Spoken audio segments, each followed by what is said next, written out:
దాని కీర్తనలో 3:8 మనకు చదివినట్లయితే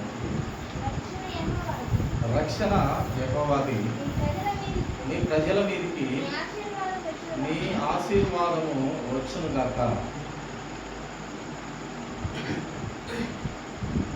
ప్రియమైన దేవుని సంగమా, ఇక్కడ రాయిస్తున్నటువంటి మాట రక్షణ యెహోవాది, ఇచ్చేది యెహోవా. అది ఎవరికి ఇస్తున్నాడు? ఆయన పిల్లలమైన ఆయన సొంత కుమారుడు ద్వారా ఆ కుమారుల్లో మనల్ని ఎన్నుకున్నాడు కనుక ఆ రక్షణ యెహోవాది. ఆయన ప్రజల మీదికి ఆశీర్వాదముగా మనకు ఆ రక్షణ వస్తూ ఉన్నది అంటూ ఇక్కడ దేవుడు వ్రాయిస్తున్నటువంటి మాట. ప్రియ దేవుడు, ఈ రక్షణ ఆయన బిడ్డలుగా ఉన్నటువంటి మనకందరికీ, భూమి మీద పుట్టిన ప్రతి మనిషికి ఆయన అనుగ్రహించటకు సిద్ధ మనసు కలిగి క్రీస్తులో మనము ఎన్నుకొని మనము పుట్టించి ఆయన అద్భుతమైనటువంటి శ్వాస నుండి మనకు ఆత్మనిచ్చి ఆయన కోరికిచ్చి ఆయన రక్తమిచ్చి మనము కాపాడుతూ వస్తున్నారు. ఈ రక్షణ దేవుని కోసం కాదు, మనుష్యులను రక్షించేదానికి, పాపపు లోకంలో నుండి పుణ్యలోకమైనటువంటి పరలోక రాజ్యం చేర్చాలని మన కోసము లోకమును ఎంతో ప్రేమించిన దేవుడు మన కోసము మనము ప్రేమించి ఉచితంగా ఆయన కృప, ఆయన దయ సంకల్పంలో భాగంగా, ఆయన ప్రణాళికలో భాగంగా, ఆయన చిత్తంలో భాగంగా, ఆయన ఆలోచన విధానంలో భాగంగా మనకు ఉచితంగా అనుగ్రహిస్తున్నటువంటి కృపను బట్టి ఈ యొక్క రక్షణ మనకు వస్తూ ఉంది. ఈ రక్షణ మనకు మాత్రమే చెందాలి, మనుషులకు మాత్రమే చెందాలని కోరినటువంటి ఏకైక గొప్ప దేవుడు మన యేసు క్రీస్తు ప్రభువారు, లేక యెహోవా దేవుడు, పరిశుద్ధ ఆత్మ దేవుడుగా మనకు కనపడుతూ ఉన్నారు. కనుక ఈ రక్షణ దేవుని కోసం కాదు, మన కోసం, మనము రక్షించాలని లోకంలో ఎంతో ప్రేమించిన దేవుడు అక్కడ ఆయన దగ్గర ఉండాలని అని మనకి ఇస్తున్నటువంటి గొప్ప వరము. ప్రియ దేవుని స్థానం చూడండి, తిమోతికి రాసినటువంటి మొదటి పత్రిక, సమయం ఎక్కువైన కనుక కొన్ని మాటలతో నిర్ణయించుకున్నామండి. తిమోతి రాసినటువంటి మొదటి పత్రిక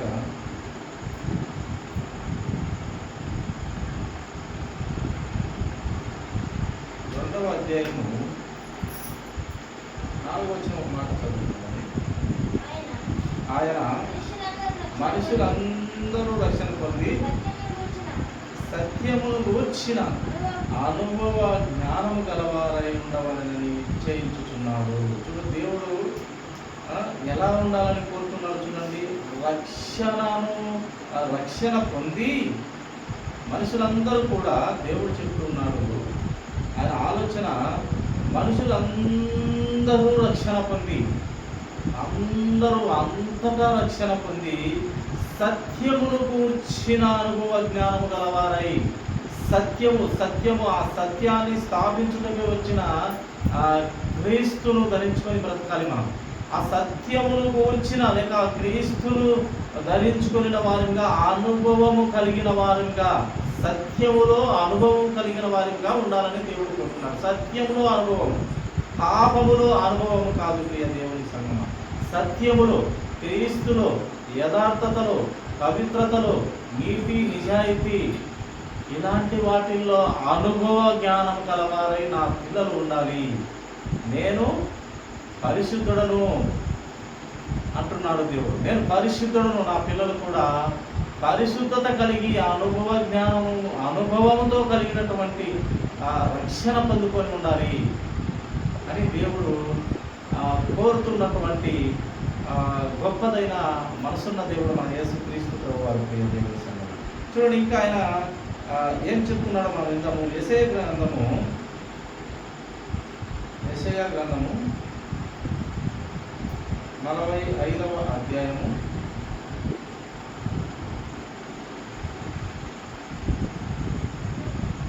21-22 చదువుతున్నామండి. మీ ప్రమాణ వాక్యములు నా సన్నిధిని తెలియజేయుడి.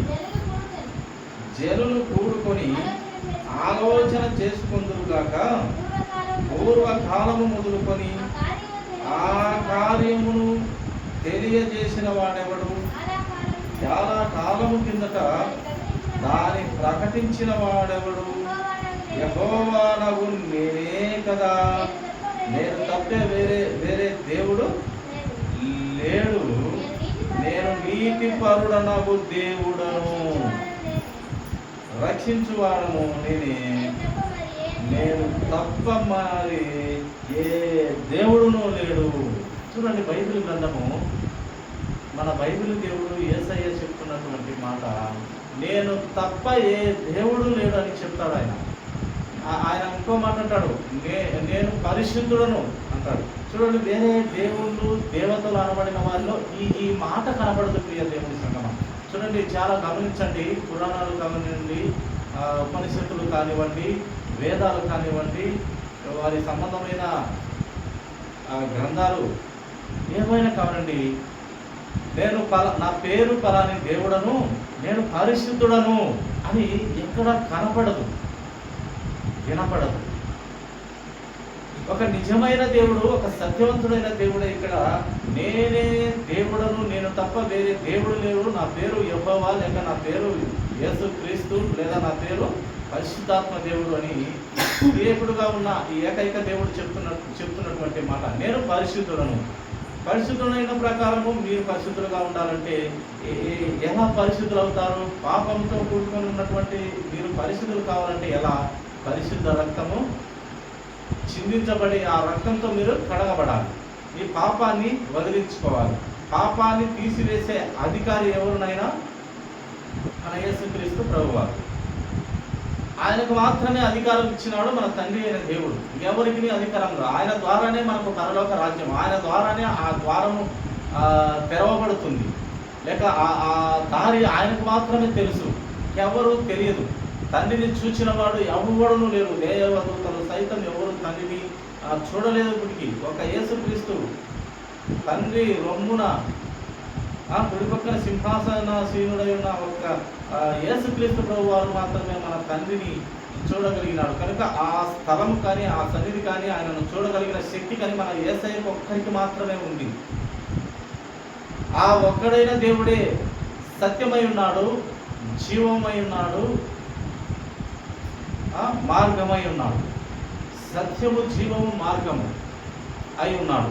ఆ సత్యాన్ని స్థాపించడానికి వచ్చినటువంటి దేవుడుగా ఉన్నాడు. ఆయనకు మాత్రమే అధికారము, సమస్త భూమి మీద కానీ ఆకాశం మీద కానీ సమస్త అధికారము యేసయ్యకు మాత్రమే మన తండ్రి దేవుడు ఇచ్చినాడు. ప్రియ దేవుని సంగమం, ఆయనకు మాత్రమే సమస్తం. ఎందుకంటే ఆయన తప్పు చేయడని మన తండ్రికి తెలుసు. ఎందుకంటే ప్రభు అంటాడు, ఒకసారి అదే శిష్యులు ఆకలి ఉన్నప్పుడు బోధకుడా నీవు కూడా తింటుంటే, నాయన మీరు తినండి, నాకు వేరే ఆహారం ఉందండి. ఏంటయ్యా ఆహారం? ఎవరన్నా గొప్ప ఆహారం తెచ్చి ఇచ్చినారేమో అని అడిగితే ఆ ఆహారం ఏమని చెప్పినాడు యేసయ్య? నాకు తండ్రి ఇచ్చిన మాటలే నాకు ఆహారమై ఉన్నది. ఆయన మాటలు నెరవేరిస్తే నా ఆహారము నేను కడుపు నిండా తిన్నట్లే అని మన యేసయ్య చెప్పినాడు. కనుక ఆయన బాధ్యత కలిగినటువంటి నాయకుడు మన యేసుక్రీస్తు ప్రభువారు, బాధ్యత కలిగినటువంటి గురువు మన యేసుక్రీస్తు ప్రభువారు. కనుక ఆయన మాత్రమే సత్యములో కరెక్ట్గా నిలబడగలడు. ఆ సత్యాన్ని స్థాపించి ఒక పరిశుద్ధ సంఘాన్ని కట్టగలడు అని నమ్మకంతో ఆయనకే సమస్తం మీద అధికారం ఇచ్చినాడు మన పరమ తండ్రి ప్రియ దేవుని సంఘం. కనుక అట్టి దేవుడు ఆయన పురాతన కాలము నుండి ఉన్నవాడు. అదే ఇక్కడ వ్రాయిస్తూ ఇచ్చినాడు ప్రియ దేవుని సంఘం. పూర్వకాలం మొదలుకొని ఆ కార్యమును తెలియజేసిన వాడు. ఏది ఆ కార్యం అంటే ఆ రక్షణ, ప్రతి మనిషికి రక్షణ తెలియజేసిన వాడు ఎవడు అని మాట్లాడుతూ కింది మాటగా ఆయన యేసుక్రీస్తు ప్రభువారిని తెలియపరుస్తూ వచ్చినాడు. చాలా కాలం కిందట దాన్ని ప్రకటించిన వాడు ఎవడు? యెహోవానగు నేనే కదా. కొత్త నిబంధనలో యేసయ్య లేక మెస్సయ్య లేక క్రీస్తు ప్రభు అని వ్రాయబడుతుంది. పాత నిబంధనలో యెహోవా అని వ్రాయబడుతుంది. యెహోవా అని వ్రాయబడిన ప్రతి చోట యేసు క్రీస్తు ప్రభు వారనే అర్థము. లేక క్రొత్త నిబంధనలో క్రీస్తు ప్రభు వారు లేక యేసయ్య గారు అని వ్రాయబడిన చోట ప్రతి చోట యెహోవా అనే అర్థము. కనుక అక్కడ యెహోవా చెప్పినలే ఇక్కడ యేసయ్య చెప్పలేదు అనే దానికి లేదు. ఎందుకంటే బైబిల్ వాక్యము అలా బయలుపరిచింది మనకు. తండ్రిని ఎవరు చూడలేదు, ఆయన బయలుపరిచిన వాడు కూడా ఎవడు లేదు, ఒక యేసుక్రీస్తు ప్రభు వారు మాత్రమే అని జీవ గ్రంథంలో వ్రాయిస్తూ వచ్చినాడు పరిశుద్ధాత్మ దేవుడు. కనుక ఆయనను చూచినవాడు తండ్రిని చూచినవాడు కుమారుడే, ఆయనను బయలుపరిచిన వాడు కుమారుడే. కనుక యెహోవా అని వ్రాయబడినంత మాత్రాన యేసు ప్రభు కాకుండా పోడు, లేక యేసు ప్రభు చెప్పినంత మాత్రాన యెహోవా దేవుడు కాకుండా పోడు. వాళ్ళిద్దరూ ఏకమై ఉన్నారు. నేను ఆయన ఏకమై ఉన్నాము. ఆయన నేను ఒంటరిగా ఉండటం ఎప్పుడు నేను ఊహించలేదు. ఎప్పుడు నేను ఆ ఫీలింగ్లో నేను ఎప్పుడు నాకు తోడున్నాడు దేవుడు అని చెప్పినాడు మన యేసుక్రీస్తు ప్రభు. కనుక ఆయన యెహోవా అని చెప్పిన, యేసయ్య అని చెప్పిన అన్నీ కూడా మన ప్రభు వారే, యేసుక్రీస్తు ప్రభు వారే, లేక యెహోవా దేవుడే, లేక పరిశుద్ధాత్మ దేవుడుగా మనము అనుకొనవలెను. చూడండి, మరొక లేఖనం మనం పరిశీలించుతాము. హెబ్రీయులకు రాసినటువంటి పత్రిక 2వ అధ్యాయము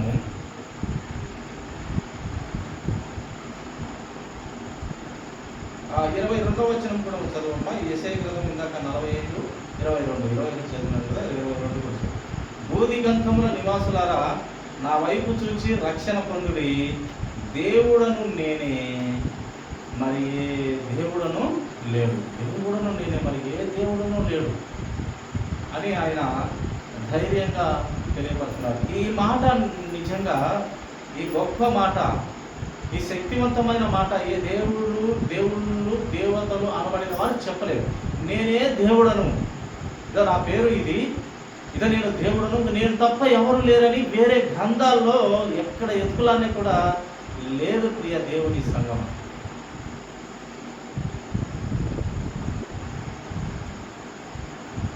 కనుక ఈయన చెప్తున్నాడు, మన యేసయ్య తెలియపరుస్తున్నాడు, సృష్టికర్తను నేనే, సృష్టిని నిర్మించింది నేనే, ఆ సృష్టిని ప్రేమించి ఆ ప్రేమించిన మనుషుల కోసం ప్రాణం పెట్టింది నేనే, ఆ ప్రాణం పెడితేనే వారికి రక్షణ, నా రక్తము కారితేనే వారికి రక్షణ, నా రక్తము కార్చిన రక్తము పరిశుద్ధము కనుక ఆ పరిశుద్ధ రక్తంతో వారు పవిత్రపరచబడుతున్నారు లేదా పరిశుద్ధపరచబడుతున్నారు, కనుక రక్షణ నా నుండి అని చెప్పి నేనే దేవుడును, ఇంకా వేరే దేవుడు లేరని చెప్పుకున్న ఏకైక గొప్పదైన దేవుడు మన యేసుక్రీస్తు ప్రభువారు తెలియజేశారు.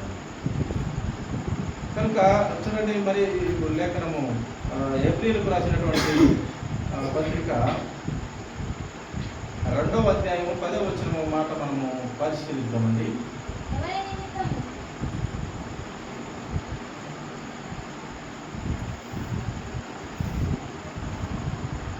చదువమ్మా. ఎవని నిమిత్తము సమస్తమును ఉన్నవో, ఎవని వలన సమస్తమును కలుగుచున్నవో ఆయన అనేకులైన కుమారులను మహిమకు తెచ్చుచుండగా వారి రక్షణకర్తను శ్రమల ద్వారా సంపూర్ణంగా చేయుట ఆయనకు తగును. శ్రమల ద్వారా పరిపూర్ణులుగా చేసే దేవుడు మన యేసుక్రీస్తు ప్రభువు. సుఖంగా పెట్టి రక్షణ ఇచ్చే దేవుడు కాదు మన దేవుడు. ఎందుకంటే ఆయన ఏ తప్పు, నేరము, పాపము ఏమీ చేయలేదు ఆయన. కానీ మన కోసము ప్రతి విధమైన బాధను అనుభవించాడు ఆయన. ఎన్ని రకాల బాధలు అనుభవించాడంటే ఆయన మరి ఏం చేయలేదు. మరి ఏ పాపం కానీ, చూపులు కానీ, నడతలు కానీ, ప్రవర్తనలు కానీ, ఏ రకంగా చూసినా, ఎన్ని కోణాల్లో ఆలోచన చేసినా ఆయనలో పాపము కనపడదు, చేయలేదు కనుక ఆ పాపము లేదు ఆయనలో. కానీ ఎందుకు ఆయన కొట్టబడుతూ వచ్చినాడు, పిడిగుద్దులతో కొట్టబడుతూ వచ్చినాడు, లేక చెంపలు కొట్టారు, కాళ్ళతో చేతులతో కొట్టారు. యెరూషలేము వీధులమ్మడి పిచ్చి కుక్కను కొట్టినట్టు మన యేసుక్రీస్తు ప్రభు వారు వారిని అలాగా కొట్టినారు. తలకు ముళ్ళ కిరీటం. ఏ పాపం చేశాడని? ఒక బల్లెపు పోటు పక్కలో ఒకటి తక్కువ 40 కొరడా దెబ్బలు. ఏం తప్పు చేయలేదు. ఎందుకు ఏంటంటే ఆయన మన కోసం శాపమైనాడు కనుక, మన కోసము పాపమైనాడు కనుక, మన కోసము ఆయన దెబ్బలు తిన్న ద్వారా మనకు స్వస్థతలు కలుగుతాయి కనుక ఆయన అక్కడ శ్రమ పడవలసి వచ్చింది. ఆయనకు దెబ్బ తగిలిందంటే మన గాయాలు మారిపోతున్నాయి ఇక్కడ. అదే ఆ దేవుని గొప్పతనం. ఆయనకు గాయమైతే మన గాయాలు నయమవుతాయి. ఆయన ప్రాణం పోయిందంటే మన ప్రాణాలు ఇక్కడ నిలబడుతున్నాయి. ఆ సత్యవంతుని రక్తం అలాంటిది ప్రియ దేవుని సంగతి. కనుక అతి శక్తివంతమైన దేవుడు శ్రమను అనుభవించినాడు. ఏ తప్పు చేయక శ్రమను అనుభవించినాడు. కనుక మనవలను కూడా ఎలా రావాలని, లేక ఎలా ముందు అడుగు వేయాలని, లేక ఎలా నా రాజ్యం చేరుకోవాలని, ఎలా లోకంలో మీరు బ్రతకాలని కోరుతున్నాడంటే ఆయన మనము రక్షణ అందుకొని శ్రమల ద్వారా మనము సంపూర్ణులుగా పరిపూర్ణ మానవులుగా కావాలని కోరుతున్నటువంటి ఏకైక గొప్పదైన దేవుడు మన యేసుక్రీస్తు ప్రభువు. అతి కృప కలిగిన, కరుణ కలిగిన, వాత్సల్యత దినదినము రెట్టింపయ్యే దేవుడు మన యేసుక్రీస్తు ప్రభువారు. ప్రియ దేవుని సంగతి. చివరి మాటగా చూడండి, ఒక మాట మనం చూసుకుందాము. వాక్యం లేఖనాలు అయితే చాలా ఉన్నాయి, కానీ చాలా సమయం ఎక్కువ కనుక చివరి మాటగా మనము చూసుకొని ముగించుకుందాం. మత్తయి సువార్త 1వ అధ్యాయము 21వ మాట. మత్తయి సువార్త 1వ అధ్యాయం 21వ మాటగా మాట చదువుతున్నాము. తన ప్రజలను వారి పాపముల నుండి ఆయనే రక్షించును కనుక ఆయనకు యేసు అది పేరు పెట్టుదు. ఈ యేసు అనే పేరుకు అర్థము రక్షకుడు అని అర్థము. కనుక ప్రియ దేవుని సంగమా, తన ప్రజలను ఆయనలో ఎన్నుకున్నటువంటి ప్రజలముగా క్రీస్తులో ఎన్నుకున్నాడు మనల్ని మన పరమ తండ్రి. ఆ పాపములను, మన పాపములను ఆయనే ఆ పాపముల నుండి రక్షించును కనుక ఆయనకు యేసు అని పేరు పెట్టింది. మీకు రక్షకుడు ఆయనే. అందుకోసం ఆయన చనిపోయినాడు. మన పాపాల కోసము ఆయన పాపమన్నాడు, శాపమన్నాడు, కొట్టబడినాడు, వీపంతా దున్నబడుతూ వచ్చింది, కొరడా దెబ్బలు, తలకు ముళ్ళ కిరీటము, ఉరివేయుట, బట్టలు తీసి హేళనగా వారు అక్కడ హేళనగా క్రీస్తు ప్రభువారిని మాట్లాడుతూ చీట్లు వేసుకొని పంచుకున్నారు.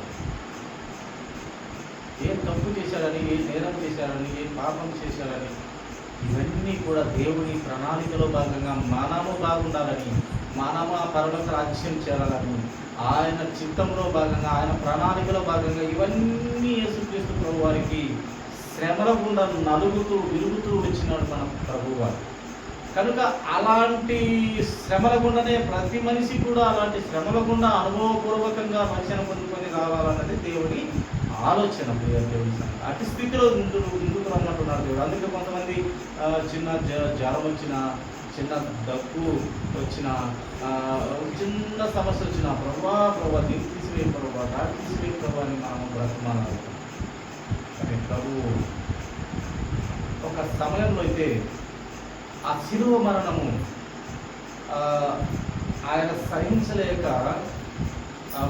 సహించలేనేమో అని, ప్రభువా ఈ శ్రమల గిన్నె, ఈ బాధల ఒక గిన్నె నా నుండి దూరం చేయని చెప్పి మళ్ళీ ప్రభువు ఏమన్నాడంటే, అయినా తండ్రి నాకైతే నా శరీరానికి అలా అనిపిస్తుంది, ఈ శ్రమల గిన్నె నా నుంచి దూరమే అనిపిస్తుంది, కానీ నీ చిత్తం నెరవేరాలి కదా ప్రభువా, నీ చిత్తం నెరవేరు నేను అనుభవిస్తానని చెప్పినటువంటి గొప్ప ప్రేమ కలిగిన మనసున్న మహారాజు మన యేసుక్రీస్తు ప్రభువారు. కనుక అట్టి దేవుని కలిగి ఉన్నందుకు మనం కూడా ఆయనంత విశ్వాసము ఎవరికి రాదు.